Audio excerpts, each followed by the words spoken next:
Ahora invito al pastor a que pueda dar inicio al sermón, hermanos.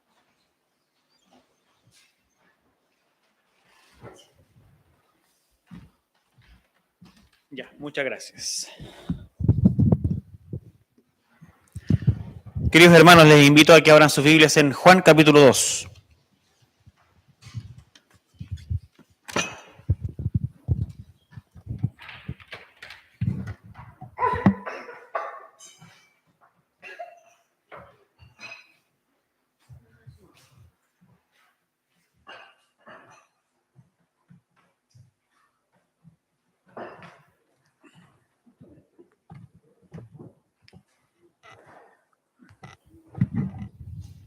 Juan capítulo 2. Versos 13 al 22.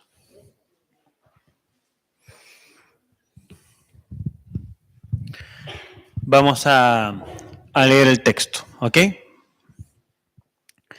Lo leo. Estaba cerca la Pascua de los judíos y subió Jesús a Jerusalén. Y halló en el templo a los que vendían bueyes, ovejas y palomas, y a los cambistas allí sentados. Y haciendo un azote de cuerdas, echó fuera del templo a todos, y las ovejas y los bueyes, y esparció las monedas de los cambistas y volcó las mesas. Y dijo a los que vendían palomas: quitad de aquí esto, y no hagáis de la casa de mi padre casa de mercado. Entonces se acordaron sus discípulos que está escrito: el celo de tu casa me consume. Y los judíos respondieron y le dijeron: ¿qué señal nos muestras, ya que haces esto? Respondió Jesús y les dijo: destruid este templo, y en 3 días lo levantaré. Dijeron luego los judíos: en 46 años fue edificado este templo, ¿y tú en 3 días lo levantarás? Mas él hablaba del templo de su cuerpo. Por tanto, cuando resucitó entre los muertos, sus discípulos se acordaron que había dicho esto, y creyeron la escritura y la palabra que Jesús había dicho. Si ustedes se dan cuenta, el texto tiene 2 grandes bloques. En la primera parte, cuando Jesús llega a Jerusalén y se encuentra con esta situación de mercadeo en el templo, y la segunda parte, en donde hay un diálogo, digamos así, una tensión con los judíos que están observando y le preguntan qué señal nos muestras. Hay 2 partes, entonces él afirma entonces el tema de la destrucción del templo y que él podría reedificarlo. Les voy a mostrar que este texto tiene en estos 2 grandes conceptos 2 ideas centrales. Por una parte, una reprensión profética poderosa, eso por una parte. Y por otra parte, una promesa de vivificación o de vivificar. Una reprensión y una promesa de vivificar. Por lo tanto, lo que va a pasar acá en este texto es que nosotros vamos a ser todos reprendidos por Jesús. Vamos a ser reprendidos porque somos, y vamos a ser reprendidos por nuestra mediocridad. Vamos a ser reprendidos por nuestro corazón frío, por nuestro corazón adaptativo a la idolatría. Vamos a ser reprendidos por esconder el mayor de los tesoros. Pero por otra parte, Jesús nos dará con su gracia la oportunidad de creer y de ser vivificados sobrenaturalmente para cambiar nuestra idolatría. Eso es lo que está en el texto. ¿Ok? Entonces vamos a orar para que el Señor nos ayude a entender su palabra. Señor, estamos delante de tu palabra. Te damos gracias por ella. Porque tu palabra es poderosa para levantar aún los muertos. Y pedimos que tu palabra ilustre nuestro corazón y nuestra mente, para que podamos entenderla en su plenitud, en su anchura, en su profundidad, y nuestro amor por ti pueda crecer. Desbarata en nosotros toda la idolatría que a veces cargamos, toda la frialdad que a veces está en nuestro corazón que nos impide ver la potencia y la profundidad de tu llamado. En el nombre de Jesús, amén.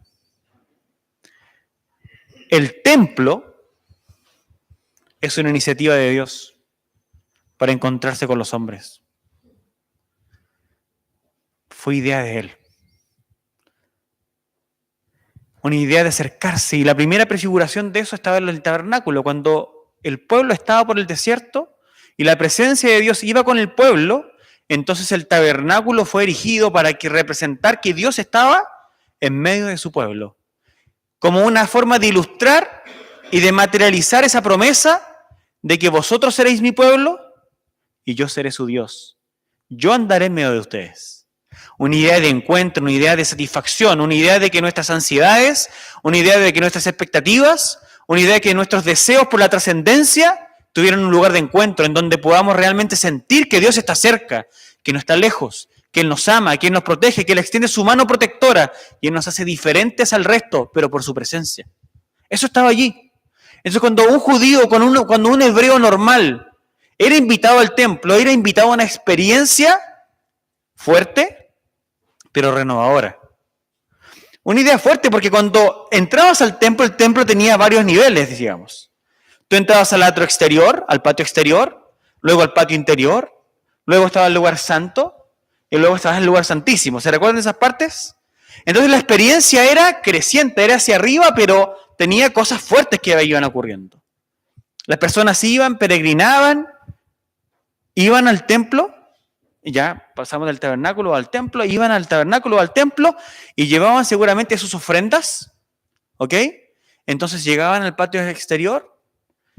En ese patio exterior había solamente un altar de bronce y un poco más allá un gran lavatorio, por decirlo así, con agua. Entonces lo primero que se encontraban era que con una imagen muy fuerte, en donde el animal era puesto allí, donde el animal era sacrificado, donde había sangre siendo derramada, donde tal vez no había un olor muy bueno, ¿ok? No había un olor, tal vez había moscas en el lugar, pero la imagen de que había un sacrificio, de que había una invitación, ¿ok? Pero había ahí algo pasando con sangre que era importante para que la experiencia con Dios pudiera acontecer, había un simbolismo en aquello. Luego de eso había un lavatorio para después de pasar por la sangre, poder pasar por una purificación, un simbolismo en donde el agua te limpiaba. Cuando pasabas esa etapa, pasabas a un atrio interior en donde habían tres cosas importantes. Había un candelabro con 7 brazos, con luces. Por otra parte había un pan, un altar de la preposición, donde estaba el pan. Y por otra parte también estaba un altar de incienso, en donde se quemaba el incienso y subía y un aroma y llenaba el lugar. Esas tres cosas estaban, había luz, había pan y había también incienso.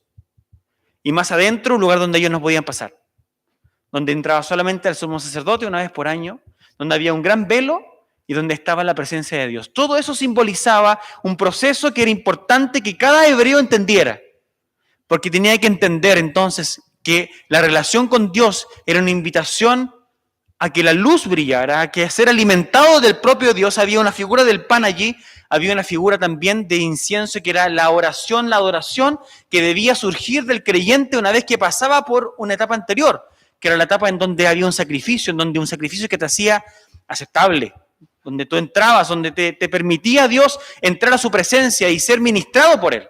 Y un sumo sacerdote que te trataba y que iba contigo y que iba en representación tuya allá adentro. ¿A qué? Para que tuvieras tu intimidad y pudieras acceder. Todo ese simbolismo estaba allí. El creyente hebreo tenía que pasar por eso. Tenía que ser una experiencia renovadora para su vida. Era una invitación de Dios, era un tratamiento de su pecado, porque él veía lo cruento que era acercarse a Dios. Había muerte entre medio, pero luego que se pasaba en esas etapas, había una invitación a ser iluminado, a ser alimentado, a que tu adoración subiera a Dios y llenara el espacio con su presencia. Todo eso tenía que nutrir el corazón del pueblo hebreo. Pero ya por el tiempo de Jesús, esa imagen, ese retrato, esa encenación de la situación que envolvía la vida con Dios, estaba oculta. Estaba oculta porque millones de personas en un año, y muchas personas iban a Jerusalén para poder participar de la Pascua. La Pascua escondía una promesa, la promesa de que por medio de alguien que era sacrificado, habría redención. Estaba allí, pero esa promesa estaba oculta. No se veía. ¿Y por qué no se veía? Porque pasaban muchas cosas que escondían el mensaje por detrás. La invitación estaba oculta. Cuando estudias la historia y vas a los comentaristas y a los historiadores, encuentras varias situaciones que llaman la atención. Por una parte, algunas leyes que eran propias del pueblo hebreo, en donde todo joven sobre 19 años tenía que pagar un tributo para que la ofrenda del templo pudiera ser realizada de forma continua. Entonces, todos los jóvenes y todas las personas adultas, hombres, sobre 19 años, tenían que pagar ese tributo. Ese tributo era más o menos como un día de sueldo en la época. Pero cuando se hacía eso, piensen ustedes que el mundo en ese momento estaba muy diversificado, por lo tanto, todos ganaban en monedas distintas. Tenían que todos ir y cambiar el dinero para poder ir a pagar el tributo. Porque en el templo solo se aceptaba un tipo de moneda, no todas las monedas. Por lo tanto, iban a pagar un tributo. Entonces cuentan los historiadores que cuando se hacía ese intercambio de dinero, la persona que te cambiaba cobraba una comisión que no era baja. Era como medio día de sueldo. Y si tenía que darte vuelto, te cobraba otro impuesto más para poder darte el vuelto del dinero que tú estabas presentando. Entonces, había un gran comercio que se había establecido en torno a la Pascua, en torno a la visita al templo, en torno a ese encuentro que debiese ser renovador. Estaba allí todo eso funcionando. Pero muchas personas también evitaban de repente traer sus propios animales, sus pichones, sus corderos, el animal que querían ofrecer, y entonces lo compraban allí mismo también. Pero había también un sistema en donde habían inspectores que verificaban si el animal estaba apto o no para ser ofrecido en sacrificio. Por lo tanto, como pasa también en Chile, 2000 años después, nos faltaba el inspector que rechazaba el animal porque quería, obviamente, recibir algún tipo de coima. Se dice que el animal podía costar como 6 o 7 veces más caro si tú lo comprabas en el templo y no lo traías tú, pero muchos de ellos preferían comprarlo adentro porque tenían el riesgo de que le rechazaran el animal que traían. Todas esas cosas estaban ocurriendo allí. Ese mensaje antiguo de encontrarse con Dios y de tener una experiencia renovadora parece que estaba demasiado oculto en ese momento. Porque todas estas cosas eran como una neblina que ocultaba el verdadero simbolismo y el encontrarse con Dios genuinamente en el lugar. Pero lo que dice el texto es que no sabemos si estas cosas afectaron el corazón de Jesús, pero lo que Jesús más le molestó, fuera de todo esto que está obviamente mal, es que todas estas cosas ni siquiera ocurrían en torno al templo, sino que el texto dice que ocurrían en el templo. Ocurrían seguramente en lo que se llamaba el patio exterior, el patio de los gentiles. Allí mismo se estaba comercializando, allí mismo los cambistas estaban haciendo sus negociaciones. Todo eso ocurría allí y dice el texto que entonces esto llenó el corazón de Jesús de impotencia.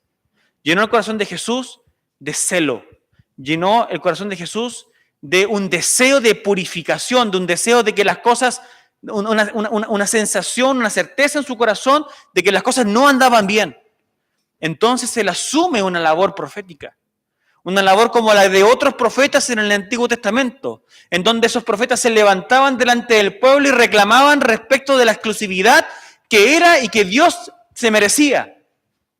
En el Antiguo Testamento había muchas cosas que apuntaban hacia cuestiones abominables. Por ejemplo, si tú vas al Antiguo Testamento, porque en el Antiguo Testamento todas estas cuestiones abominables normalmente estaban asociadas con situaciones en donde quien las practicaba debiese recibir una pena punitiva que muchas veces derivaba de la muerte. El término abominación aparece más de 100 veces en el Antiguo Testamento y solo unas pocas veces en el Nuevo Testamento. Por ejemplo, en Levítico 18:22 dice, no te acostarás con varón como los que se acuestan con mujer. Es una abominación. En Deuteronomio 7:25 dice, las esculturas de sus dioses quemarás en el fuego. No codiciarás plata ni oro de ellas para tomarlo para ti, para que no te tropieces en ello, pues es abominación a Jehová tu Dios. Fíjense ustedes la exclusividad de una relación con Dios. Hay cosas que Él abomina. Primera de Reyes 11:7. Entonces Salomón edificó un altar alto a Quemos, ídolo abominable de Moab, en el monte que está frente a Jerusalén, y a Moloc, ídolo abominable de los amonitas. O sea, este rey se había corrompido porque estaba realizando prácticas abominables. ¿Delante de quién? Delante de la presencia de Dios. En su relación con Dios habían acciones que eran rechazables por Dios, que Dios las condenaba. Incluso esta situación nos recuerda al famoso profeta Elías, profeta que cuando se encontró con Acab y Jezabel su señora, en el libro de los Reyes se nos describe una situación bastante particular. Fíjense lo que dice Primera Reyes 18. Abdías fue a buscar a Acab y le informó de lo sucedido. Así que este fue al encuentro de Elías y cuando lo vio le preguntó, ¿eres tú el que le está creando problemas a Israel? Y fíjense la respuesta de Elías. No soy yo quien le está creando problemas a Israel, respondió Elías. Quienes se los crean son tú y tu familia, porque han abandonado los mandamientos del Señor y se han ido tras los Baales. Ahora convoca de todas partes al pueblo de Israel para que se reúna conmigo en el Monte Carmelo con los 450 profetas de Baal y los 400 profetas de la diosa Acera, que se sientan en la mesa de Jezabel. Acab convocó en el Monte Carmelo a todos los israelitas y los profetas. Elías se presentó ante el pueblo y dijo, ¿hasta cuándo van a seguir indecisos? Si el Dios verdadero es el Señor, deben seguirlo, pero si es Baal, síganlo a él. Y miren lo que dice el texto. El pueblo no dijo una sola palabra. Un pueblo dormido, un pueblo que no es capaz de reconocer su situación de pecado. ¿Cuál fue la consecuencia del pecado de Israel y de estos profetas en ese tiempo? Todos ellos fueron avergonzados y todos ellos fueron muertos. ¿Por qué? Porque es abominable ante Dios que alguien se interponga entre el propio Dios y la adoración que Él demanda para sí. Por lo tanto, había una situación en donde el templo estaba allí en medio de ese pueblo para representar, para ilustrar, para convocar al creyente, al adorador, a que se uniera a Dios en adoración, pero había un sistema que se estaba interponiendo entre aquello, entonces eso era abominable ante Dios, y entonces el Señor, como el verdadero y gran profeta, y no solamente como el verdadero y gran profeta, el gran Hijo de Dios, quien es su palabra encarnada, en quien está la vida y la vida era la luz de los hombres, ese Dios que se ha hecho carne, ve esa situación, entonces Él derrama y manifiesta su enojo. Dice el texto que hace un azote de cuerdas y dice que echa fuera a todos, dando vuelta a las mesas, generando un desorden que yo creo que es difícil de entender, porque el lugar no era pequeño. Quedó el lugar desolado. Jesús ha dado un orden en el lugar, porque Él dice que esa casa es la casa de su Padre y que esas cosas no deben ocurrir. ¿Cuáles son los sentidos? ¿Cuál es el sentido de esto? Y el sentido de esto está en la siguiente parte del texto. Y el sentido de esto tiene por lo menos 3 o 4 capas de significado. Vamos por parte y luego aplicamos. Primeramente, el propio templo. La adoración a Dios es exclusiva, eso es lo literal, es lo que está ahí, que es evidente a todos nosotros. Está el propio templo allí funcionando y hay una situación que no corresponde y que tiene que ser eliminada. Jesús está hablando respecto de la prerrogativa de Dios de que su adoración no sea interrumpida. Primera cosa. Segundo aspecto, el mismo texto lo dice. Dice que los discípulos, luego que el Señor resucita, se daban cuenta y recordaron que se refería ¿a quién? A su cuerpo. Es decir, que el templo lo representaba ¿a quién? A Él mismo. El gran lugar en donde la presencia de Dios habita era prefigurativamente el templo, pero en la realidad de las cosas, en el momento, era sobre su Hijo. De su plenitud bebimos todos, y gracia sobre gracia. La plenitud de la presencia de Dios estaba en Jesús, y ese cuerpo lo representaba a Él. Ese templo lo representaba a Él. Él estaba manifestado, Él estaba ilustrado como una sombra allí en el templo. Y Y todo lo que ocurría ceremonialmente allí tenía relación con Cristo. Todo ese proceso que el hebreo pasaba, en otras palabras, lo que nos está dando luz es el Evangelio, es que era la buena noticia de salvación que Jesús traía. Ese peregrinaje hasta la presencia santa de Dios, ¿quién lo trajo? Es Jesús. Es Jesús la ruta. Él es el camino, la verdad y la vida. Es Él el sacrificio que se ofrece en el altar de bronce. Él es el agua que nos purifica. Él es quien nos trae el Espíritu que alumbra la luz en nuestro corazón. Él es el pan que nuestra alma sedienta necesita. Él es el quien incendia el corazón para que de nosotros salga oración y adoración, para que se llene el lugar y el templo de Dios. Él es la presencia santa con nosotros. Él es quien rompe el velo y nos acerca a Dios. Él es el templo. Pero hay un sentido que es posterior. Y ese sentido posterior lo da Pablo cuando le escribe a los colosenses, lo da Pablo cuando les escribe a los corintios. Y le dice, ¿no sabéis que ustedes son templo del Espíritu Santo? ¿No llama por acaso Pablo a la iglesia el cuerpo de Cristo? ¿Y no es allí donde el Espíritu Santo mora por excelencia entre medio de los hombres? Es por eso que Pablo le dice a Timoteo, ¿no saben que la iglesia es columna y baluarte de la verdad? Fíjense el sentido del texto. Los discípulos luego de la resurrección entienden una primera parte de esta verdad grandísima. El templo tenía que ver con Cristo, es su presencia en medio de nosotros. Él tabernaculó en medio de nosotros. Él puso su tabernáculo, está con nosotros. Pero ¿y cómo se amplió esta idea? Con la iglesia, contigo y conmigo. Por tanto, el tercer nivel de comprensión es la propia iglesia. Y si decimos eso entonces, tenemos que decir necesariamente una cuarta implicación, somos nosotros. Somos tú y soy yo. Ese templo es el cuerpo de Cristo.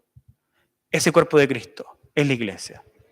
¿Quiénes son la iglesia? Los que han creído, los que han vivido este proceso de ver el animal prefigurado que apunta a Cristo, roto en el altar, quebrantado en el altar, derramada la sangre en el altar, que han recibido la purificación del agua, que es el propio Espíritu que lava nuestro corazón.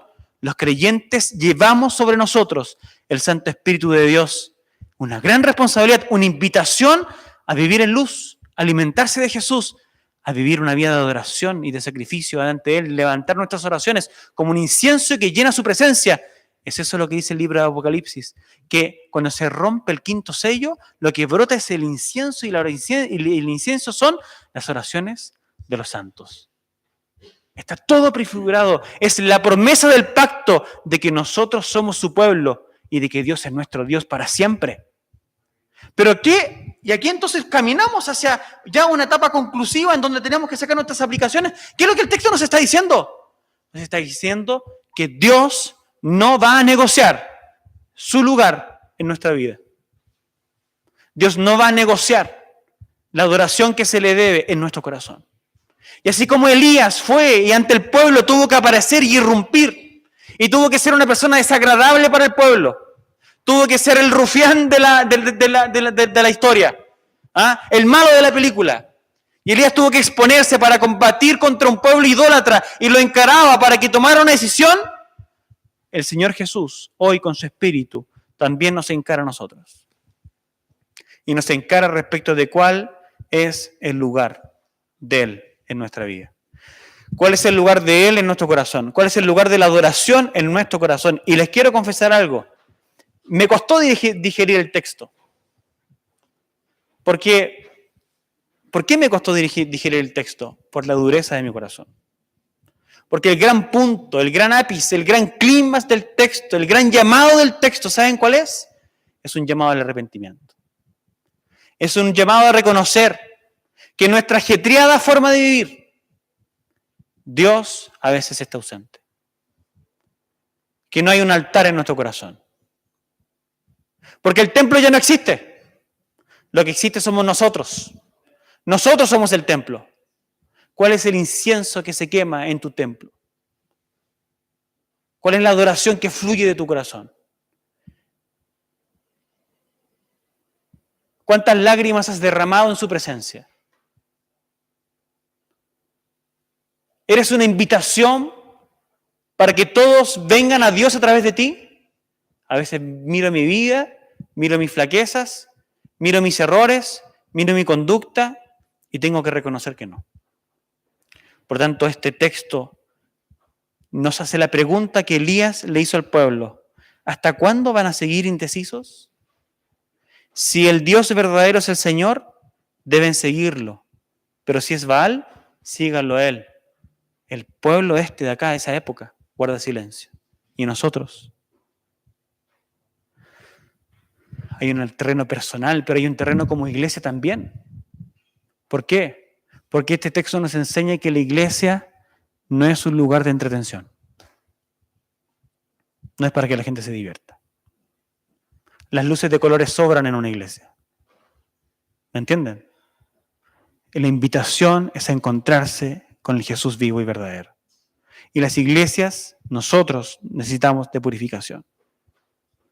Pero así como la entretención sobra en una iglesia, porque es un distractivo que Jesús abomina, el ritualismo también. El ritualismo es igualmente abominable por Dios. Y podemos estar llenos de las formas correctas, llenos del proceso correcto. No tengo ninguna duda que nuestro manual de culto y la liturgia que se nos sugiere para poder ser seguida está muy bien pensada.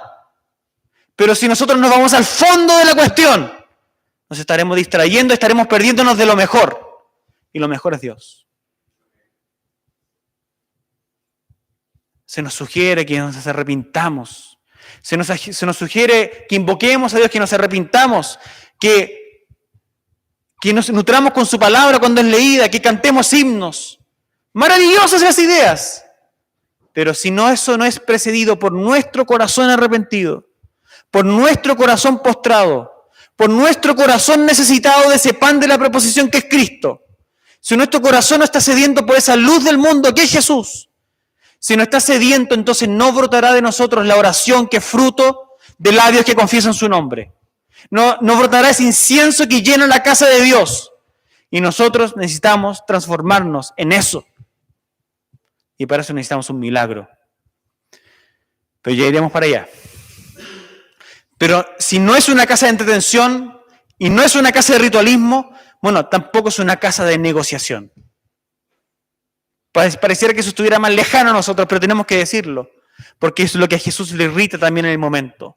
¿Qué es lo que le irrita a Jesús? Le irrita que sea una casa de mercadeo. Y muchas iglesias hoy día usan el nombre de Jesús para llenar sus bolsillos. Creo que no es el problema que nosotros tenemos. Yo creo que tal vez esto tiene más que ver con nuestra segundo punto de aplicación, nuestro ritualismo. Y ahí es donde nosotros tenemos que hacer un mea culpa, en donde nosotros tenemos que revisar nuestras acciones, tenemos que revisar lo que estamos haciendo, tenemos que revisar nuestra actitud, tenemos que revisar dónde se funda nuestro corazón, porque lo que Dios desea de nosotros es un corazón quebrantado. Y tenemos que orar a Dios para que haya vivificación en nosotros. Para que el tiempo juntos sea un tiempo de plenitud. Para que el tiempo juntos sea un tiempo de gozarnos en su presencia. ¿Y saben qué? Si la gente no lo entiende, da lo mismo. Da lo mismo. Porque aquí quien da luz al corazón es el Espíritu Santo.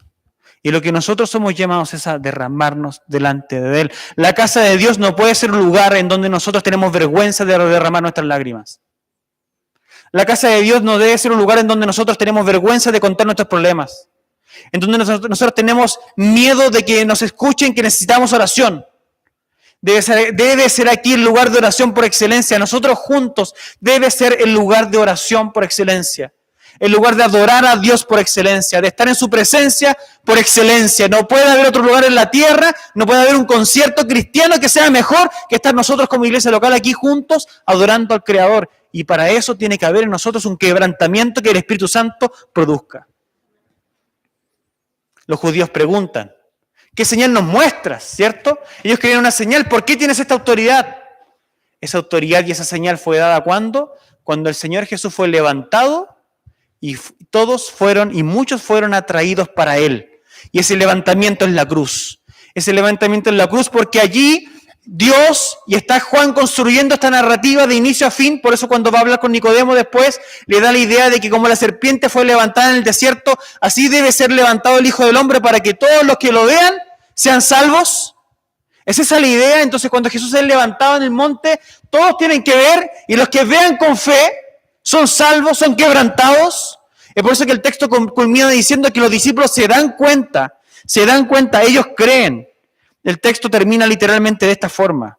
Dice así, mas él hablaba del templo de su cuerpo, por tanto, cuando resucitó entre los muertos, sus discípulos se acordaron que había dicho esto y creyeron la escritura y la palabra que Jesús había dicho. ¿Cómo solucionamos esto? ¿Cómo solucionamos nuestra pasividad? ¿Cómo solucionamos nuestra frialdad? ¿Cómo la solucionamos? Con una inyección de escritura y de fe en nuestro corazón. Ellos relacionaron la escritura con el evento y las palabras de Jesús y hubo fe en su corazón. Hubo fe en su corazón. Jesús resucitó entre los muertos. Su cuerpo fue destruido y Él en 3 días lo levantó. Hoy Él es capaz de infundir aliento al que está muerto. Alguna canción de un cantautor cristiano de ese tiempo, ya de los más antiguos, dice: no temas, no está muerta, solo duerme. Y Él está escribiendo esa canción hablando de la iglesia, usando la figura de Tabita, de la persona que estaba ahí postrada, que estaba muerta y que Jesús... Pedro y Juan van y oran y la sanan. La idea es que se levanta. Y como Lázaro también, que no está muerto, que Dios lo levanta, que Jesús lo levanta con su palabra. Es la idea de esperanza que este texto nos quiere mandar a nosotros. Porque tal vez nosotros nos damos cuenta de que hay frialdad en nuestro corazón. Tal vez nosotros nos damos cuenta que no somos aquello que Dios está cultivando en nosotros. No estamos asumiendo el rol especial que tenemos, de que hay una luz en nosotros, de que el mundo necesita ver esta luz. No estamos entendiéndola. Hay una gran distancia entre la realidad que Dios quiere colocarnos y realmente lo que está ocurriendo. ¿Cómo cambiamos eso? Clamando. No hay otra forma. Clamando para que Dios haga un avivamiento en nosotros. Clamando para que Dios quebrante el corazón. Clamando para que Dios cambie nuestra existencia. Clamando para que Dios cambie nuestra vida. Y ustedes tienen entonces la posta en sus manos. Y ustedes deben decidir. Esto no va a cambiar con un pastor que los convoque a una ronda de oración. Esto va a cambiar contigo, con tu decisión personal de orar, con tu decisión personal de asociarte, con tu decisión personal de comenzar un incendio espiritual para que nuestras vidas sean cambiadas. ¿Es lo que tú necesitas? Cuesta reconocerlo. Somos indecisos para responder porque nos parecemos mucho al Israel que fue reprobado por Dios. Ellos guardaron silencio. Nosotros somos llamados por la palabra a no guardar silencio, a posicionarnos, a pararnos delante de Dios. Y Jesús es nuestro motivo. Porque de este cuerpo Él ha hecho su novia hoy y de este cuerpo Él mañana hará su esposa. Dice el libro de Apocalipsis, y les quiero llevar al libro de Apocalipsis. Miren qué interesante el libro de Apocalipsis. La iglesia será la ciudad de Dios y su gloria estará en ella. Al que venciere, leo 3:12. Al que venciere, yo lo haré columna en el templo de mi Dios. Fíjense cómo las figuras teológicas toman sentido. Al que venciere, yo lo haré columna en el templo de mi Dios y nunca más saldrá de allí. Y escribiré sobre él el nombre de mi Dios y el nombre de la ciudad de mi Dios, la nueva Jerusalén, la cual desciende del cielo de mi Dios, y mi nombre nuevo. El templo, Jesús, la iglesia, una gran ciudad que es la propia iglesia sobre quien está el nombre de Dios y sobre quienes está el nombre de Dios en la frente de cada uno de los que han sido escogidos. Apocalipsis 21 es creciente en su relato. Miren, verso 2. Y yo, Juan, vi la santa ciudad, la nueva Jerusalén, esa que en días de Jesús estaba corrompida, ahora está purificada, descender del cielo de Dios, dispuesta como una esposa ataviada para su marido. ¿Quién es la esposa? Es la iglesia. ¿Quién es Jerusalén? Es la iglesia. Es su iglesia. Su iglesia es su ciudad. Dios habita en medio de ella. Y oí una gran voz del cielo que decía: he aquí, el tabernáculo de Dios con los hombres, y Él morará con ellos, y ellos serán su pueblo, y Dios mismo estará con ellos como su Dios. Es el cumplimiento del pacto en Apocalipsis. Es el cumplimiento de Génesis 15, 17, Éxodo 19, Levítico 26. Todos los textos que venimos estudiando están aquí cumplidos. Es Dios con su pueblo es su ciudad, es su iglesia. Y Dios está en medio de ellos. Vino entonces a mí uno de los 7 ángeles que tenía las 7 copas llenas de las 7 plagas postreras y habló conmigo diciendo: ven acá, yo te mostraré la desposada, la esposa del Cordero. Y me llevó en el espíritu a un monte grande y alto y me mostró la gran ciudad santa de Jerusalén. Cuando le va a mostrar a la esposa, ¿a quién le muestra? A la ciudad, porque la ciudad es la esposa que descendía del cielo de Dios, teniendo la gloria de Dios. La plenitud de Dios está en Jesús y Jesús está transfiriéndosela a su iglesia.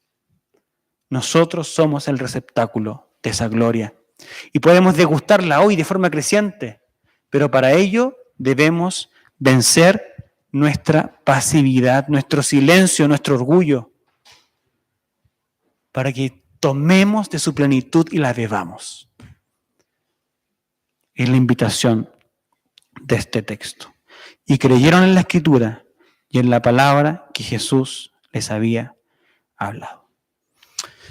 Les quiero invitar a orar y les quiero invitar a abrir el corazón y reflexionar profundamente en esta palabra en sus hogares. Señor, gracias por tu palabra.